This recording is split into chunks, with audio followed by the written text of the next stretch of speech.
இன்றைய முக்கிய செய்திகள். வன விலங்குகளை கண்டு களிப்பவர் மணிப்பூர் மக்களை சந்திக்க தயங்குவது ஏன்? வடகிழக்கு மாநிலங்களில் சுற்றுப்பயணம் செய்யும் மோடிக்கு காங்கிரஸ் காட்டமான கேள்வி. தேர்தல் பத்திர விவரங்களை பாரத ஸ்டேட் வங்கி வெளியிட உத்தரவிட வேண்டும். தேர்தல் ஆணையத்திற்கு 79 முன்னாள் உயர் அதிகாரிகள் வலியுறுத்தல். திமுக கூட்டணியில் மக்கள் நீதி மய்யம் கட்சிக்கு மாநிலங்களவை இடம் கீடு. மக்களவை தேர்தலில் போட்டி இல்லை என கமல்ஹாசன் அறிவிப்பு.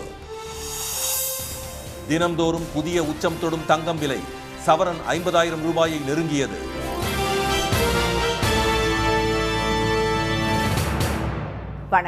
வணக்கம். வடகிழக்கு மாநிலங்களில் சுற்றுப்பயணம் மேற்கொண்டுள்ள பிரதமர் திரு மோடி வன்முறையால் பாதிக்கப்பட்ட மணிப்பூர் மாநிலத்திற்கு செல்லாதது ஏன் என காங்கிரஸ் கேள்வி எழுப்பியுள்ளது. 2 நாள் பயணமாக அங்கு சென்றுள்ள பிரதமர் அஸ்ஸாமில் உள்ள யுனெஸ்கோ பாரம்பரிய சின்னங்களுள் ஒன்றான காசிரங்கா தேசிய பூங்காவை இன்று காலை பார்வையிட்டார். பூங்காவின் மத்திய பகுதியில் உள்ள கோஹோரா மலைத்தொடரின் மஹிமுக் பகுதிக்கு சென்ற திரு மோடி யானை மீது அமர்ந்து சவாரி செய்தார். பைனாகுலர் மூலம் காண்டாமிருகம் உள்ளிட்ட வன விலங்குகளையும் அவர் கண்டு ரசித்தார். பின்னர் அருணாச்சல பிரதேசத்திற்கு சென்ற திரு மோடி தலைநகர் ஈட்டா நகரில் நடைபெற்ற விழாவில் பாதுகாப்பு முக்கியத்துவம் வாய்ந்த செல்லா சுரங்கப்பாதை உள்ளிட்ட 55,600 கோடி ரூபாய் மதிப்பிலான திட்டங்களை தொடங்கி வைத்தார். அருணாச்சல பிரதேசத்தில் 825 கோடி ரூபாய் செலவில் அமைக்கப்பட்டுள்ள செல்லா சுரங்கப்பாதை அந்த மாநிலத்தை மற்ற மாநிலங்களுடன் இணைக்கும் விரைவு பாதை திட்டமாகும். நிகழ்ச்சியில் பேசிய திரு மோடி பாஜக ஆட்சியில் வடகிழக்கு மாநிலங்களின் வளர்ச்சிக்கு முன்னுரிமை அளிக்கப்பட்டு வருவதாக கூறினார். வடகிழக்கு மாநிலங்களில் 20 ஆண்டுகளில் காங்கிரஸ் செய்யாததை 5 ஆண்டுகளில் தமது தலைமையிலான பாஜக அரசு செய்து முடித்திருப்பதாக அவர் தெரிவித்தார். यानी पहले जो कांग्रेस के या पुरानी सरकारें करती थी उससे करीब 4 गुना 4 टाइम ज्यादा। इसका मतलब यह हुआ कि हमने जो काम 5 साल में किया, जितना धन 5 साल के लिए लगाया, इतना ही काम करने के लिए कांग्रेस को 20 साल लग जाते। அருணாச்சல பிரதேசத்தை அசாமுடன் இணைக்கும் இந்த சுரங்கப்பாதை எப்போதோ கட்டப்பட்டிருக்க வேண்டும் என்ற திரு மோடி பாதுகாப்பு விவகாரத்தில் காங்கிரஸ் சமரசம் செய்து கொண்டதே தாமதத்திற்கு காரணம் என்றும் கூறினார். ஆனால் மோடியின் குற்றச்சாட்டுகளை நிராகரித்துள்ள காங்கிரஸ் வடகிழக்கு மாநிலங்களுக்கு சென்றுள்ள பிரதமர் திரு மோடி மணிப்பூருக்கு மட்டும் செல்லாதது ஏன் என கேள்வி எழுப்பியுள்ளது. பிரதமர் திரு மோடி தொடங்கி வைத்த திட்டங்கள் எல்லாமே பழைய திட்டங்கள் என்று குற்றம் சாட்டியுள்ள முன்னாள் அமைச்சர் திரு ஜெயராம் ரமேஷ் பிரதமரின் தேர்தல் நாடகம் எடுபடாது என்று கூறினார். मणिपुर क्यों नहीं जाते हैं? 1 साल हो गए, अभी 9 महीने होने वाले हैं। मणिपुर में पुलिस असुरक्षित है, सेना की बल काम नहीं कर सकती है, हमारे जो सुरक्षा बल है पैरामिलिट्री फोर्सेस वो काम नहीं कर सकते, उनको धमकी दी जा रही है। प्रधानमंत्री ने मुख्यमंत्री से ने बात की है, राजनीतिक दलों से नहीं बात की है। मणिपुर क्यों नहीं जाते? காண்டாமிருகம், யானை உள்ளிட்டவற்றை கண்டுகளிக்கும் பிரதமர் மணிப்பூர் மக்களை சந்திக்க தயங்குவது ஏன் என்றும் திரு ஜெயராம் ரமேஷ் வினவினார். மணிப்பூர் மட்டுமின்றி நாகாலாந்து, மேகாலயா உள்ளிட்ட மாநிலங்களிலும் தீவிரவாத குழுக்கள் செயல்பட்டு வருவதாக சுட்டிக்காட்டிய அவர் அந்த மாநிலங்களையும் பாஜக அரசு புறக்கணிப்பதாக குற்றம் சாட்டினார். தேர்தல் பத்திரங்கள் மூலம் அரசியல் கட்சிகள் பெற்ற நன்கொடை விவரங்களை உடனடியாக வெளியிட பாரத ஸ்டேட் வங்கிக்கு தேர்தல் ஆணையம் உத்தரவிடக் கோரி தலைமை தேர்தல் ஆணையர் திரு ராஜீவ்குமாருக்கு முன்னாள் உயர் அதிகாரிகள் 79 பேர் கடிதம் எழுதியுள்ளனர். கருப்பு பணத்தை ஒழிப்பதாக கூறி பாஜக ஆட்சியில் கொண்டுவரப்பட்ட தேர்தல் பத்திர முறை சட்டவிரோதமானது என கூறி அதை ரத்து செய்துள்ள உச்சநீதிமன்றம் தேர்தல் பத்திரங்கள் வழங்குவதை வங்கிகள் உடனடியாக நிறுத்த உத்தரவிட்டது. 2019 ஆண்டு முதல் தேர்தல் பத்திரங்கள் மூலம் நன்கொடை அளித்தோர் விவரங்களை கடந்த 6ஆம் தேதிக்குள் வெளியிட உச்சநீதிமன்றம் கெடு விதித்திருந்தது. அதேபோல நன்கொடை கொடுத்தவர்கள் குறித்த விவரங்களை தேர்தல் ஆணைய இணையதளத்தில் அடுத்த மாதம் 13ஆம் தேதிக்குள் வெளியிட வேண்டும் என்றும் நீதிபதிகள் உத்தரவிட்டிருந்தனர். ஆனால் நன்கொடை விவரங்களை சேகரிக்க கால தாமதமாகும் என்பதால் ஜூன் மாதம் 30ஆம் தேதி வரை அவகாசம் கோரி உச்சநீதிமன்றத்தில் ஸ்டேட் வங்கி முறையிட்டுள்ளது. பல்வேறு தரப்பினரும் இதற்கு கடும் கண்டனம் தெரிவித்த நிலையில் ஸ்டேட் வங்கி மீது நீதிமன்ற அவமதிப்பு வழக்கும் தொடரப்பட்டுள்ளது. இந்த 2 வழக்குகளும் நாளை மறுநாள் விசாரணைக்கு வரவிருக்கும் நிலையில் தேர்தல் பத்திர விவரங்களை வெளியிட ஸ்டேட் வங்கி அவகாசம் கோருவது முற்றிலும் நியாயமற்றது என முன்னாள் அதிகாரிகள் 79 பேர் குற்றம் சாட்டியுள்ளனர்.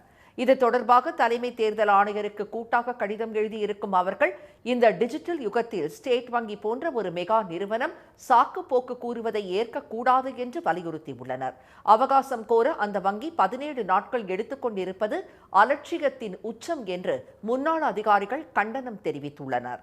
தகவல்களை சேகரிப்பதற்காகவே மத்திய அரசிடம் ஸ்டேட் வங்கி 60 லட்சம் ரூபாய் பெற்றிருப்பதாக கூறிய அவர்கள் உச்சநீதிமன்றம் உத்தரவிட்டுள்ள விவரங்களை வெளியிட ஸ்டேட் வங்கிக்கு 10 நிமிடங்கள் கூட ஆகாது என சுட்டிக்காட்டியுள்ளனர். ஆளும் பாஜக அரசை பாதுகாக்க ஸ்டேட் வங்கி முயற்சிப்பது அம்பலமாகி இருப்பதால் நாடாளுமன்ற தேர்தல் தேதி அறிவிக்க கடைசி நாளான இம்மாதம் 27ஆம் தேதிக்கு முன்பாக நன்கொடையாளர்களின் விவரங்களை வெளியிட ஸ்டேட் வங்கிக்கு உத்தரவிடுமாறு முன்னாள் அதிகாரிகள் வலியுறுத்தியுள்ளனர். அப்போதுதான் ஜனநாயகம் காப்பாற்றப்படும், இல்லையெனில் ஜனநாயகத்திற்கு மரண அடி கிடைக்கும் என அவர்கள் எச்சரித்துள்ளனர். திமுக கூட்டணியில் திரு கமல்ஹாசனின் மக்கள் நீதி மய்யம் கட்சிக்கு ஒரு மாநிலங்களவை இடம் ஒதுக்கி உடன்பாடு எட்டப்பட்டுள்ளது. மக்களவைத் தேர்தலில் திமுக கூட்டணியில் இடம்பெற்றுள்ள கட்சிகளுடன் தொகுதி பங்கீடு செய்து கொள்வது தொடர்பாக சென்னை அண்ணா அறிவாலயத்தில் தொடர்ந்து பேச்சுவார்த்தை நடந்து வருகிறது. கூட்டணியில் இந்திய யூனியன் முஸ்லீம் லீக் கட்சிக்கு ராமநாதபுரம் தொகுதியும், கொங்கு நாடு மக்கள் தேசிய கட்சிக்கு நாமக்கல் தொகுதியும் ஒதுக்கி உடன்பாடு எட்டப்பட்டுள்ளது. விடுதலை சிறுத்தைகள் கட்சி சிதம்பரம் மற்றும் விழுப்புரம் தொகுதிகளில் களம் காண உள்ளது. கூட்டணியில் உள்ள இந்திய கம்யூனிஸ்ட், மார்க்சிஸ்ட் கம்யூனிஸ்ட் ஆகியவற்றிற்கு தலா 2 இடங்களும், மதிமுகவுக்கு ஒரு தொகுதியும் ஒதுக்கப்பட்டுள்ளது.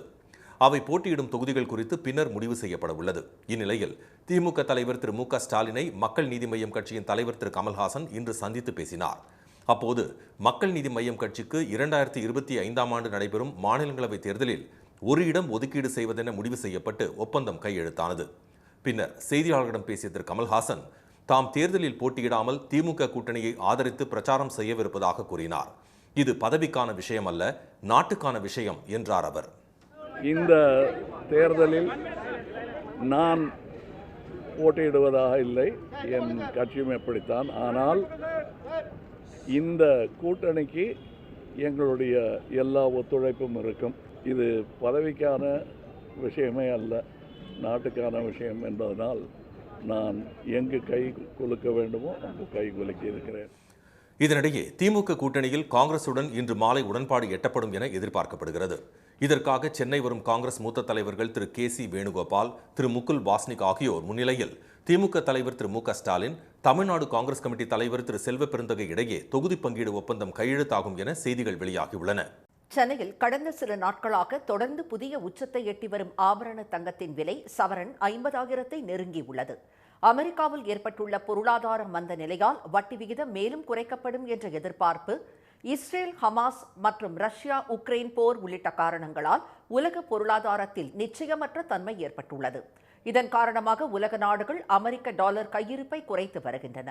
அதற்கு மாற்றாக சீனா, ஜெர்மனி, துருக்கி உள்ளிட்ட நாடுகளின் மத்திய வங்கிகள் தங்கத்தின் இருப்பை அதிகப்படுத்தி வருகின்றன.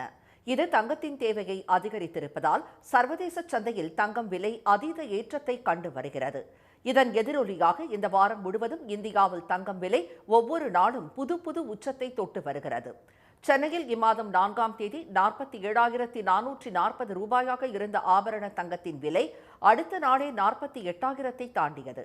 48,320 ரூபாய், 48,720 ரூபாய், 48,840 ரூபாய் என அடுத்தடுத்த நாட்களில் புது உச்சங்களிலேயே பயணித்த தங்கத்தின் விலை இன்று சவரனுக்கு மேலும் 360 ரூபாய் அதிகரித்து 49,200 ரூபாய் என்ற வரலாறு காணாத புதிய விலையை தொட்டுள்ளது. தங்கம் ஒரு கிராமிற்கு 45 ரூபாய் உயர்ந்து 6,150 ரூபாய்க்கு விற்பனை செய்யப்படுகிறது. இந்த வாரத்தில் மட்டும் தங்கத்தின் விலை சவரனுக்கு 1,760 ரூபாயும் கடந்த 9 நாட்களில் 2,480 ரூபாயும் அதிகரித்துள்ளது. கடந்த மாதம் 15ஆம் தேதி ஒரு சவரன் 44,920 ரூபாயாக இருந்ததே இந்த ஆண்டின் மிக குறைந்தபட்ச விலையாகும்.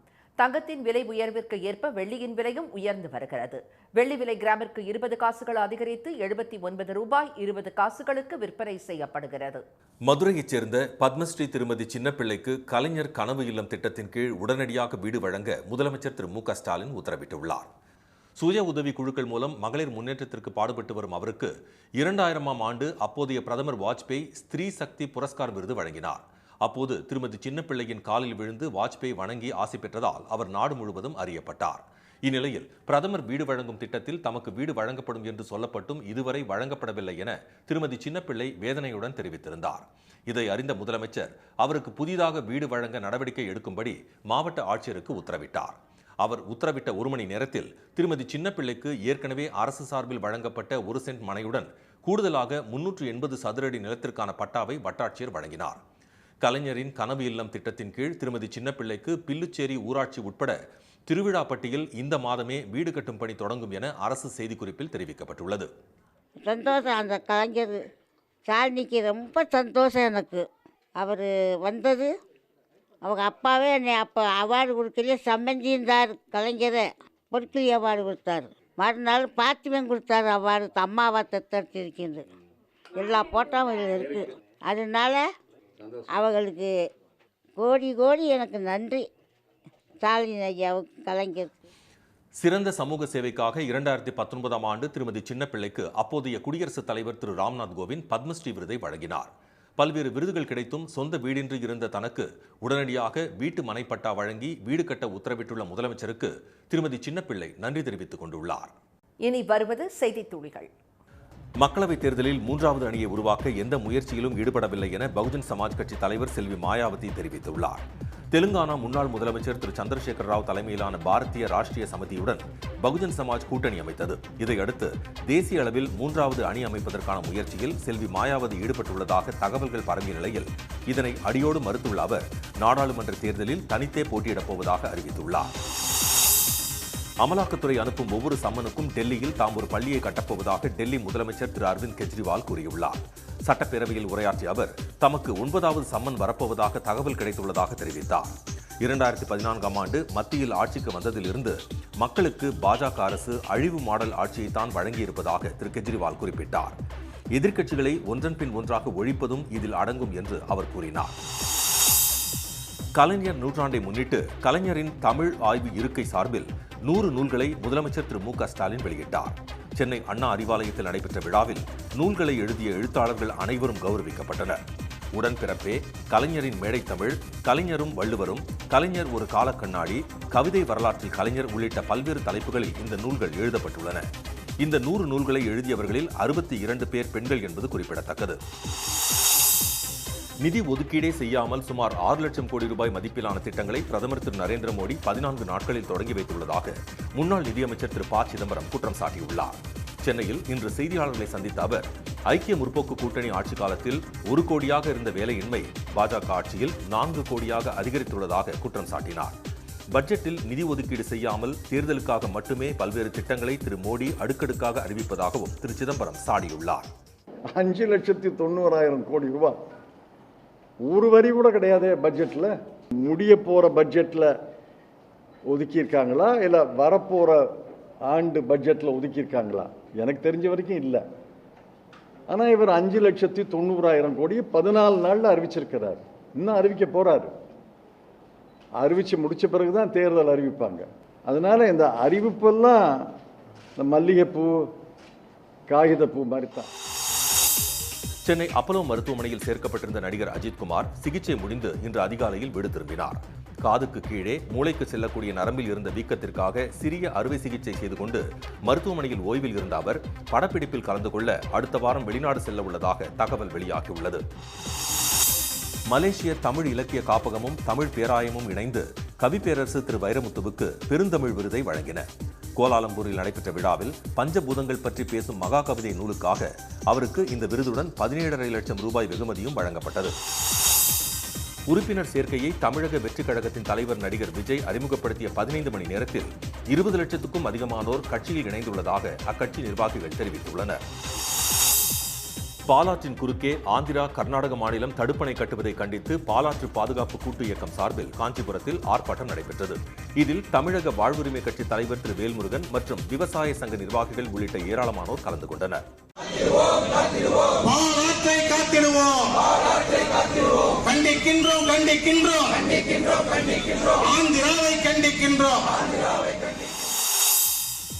ராமேஸ்வரம் ராமநாத சுவாமி கோயில் மாசி மகா சிவராத்திரி விழாவை முன்னிட்டு தேரோட்டம் நடைபெற்றது. சிறப்பு பூஜைக்கு பின் ராமநாத சுவாமியும் பர்வதவர்தினி அம்பாளும் தேரில் எழுந்தருள ஏராளமானோர் வடம் பிடித்து இழுத்தனர்.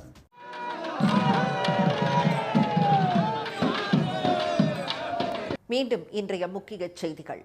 வடகிழக்கு மாநிலங்களில் சுற்றுப்பயணம் மேற்கொண்டுள்ள பிரதமர் மோடி வன்முறையால் பாதிக்கப்பட்ட மணிப்பூருக்கு செல்லாதது ஏன் என காங்கிரஸ் கேள்வி எழுப்பியுள்ளது.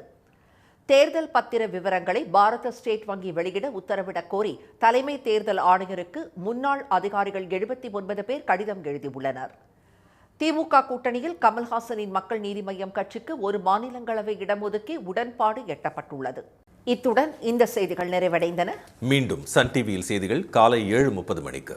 செய்திகளை உடனுக்குடன் தெரிந்து கொள்ள சன் நியூஸ் தொலைக்காட்சியை பாருங்கள். வணக்கம். வணக்கம்.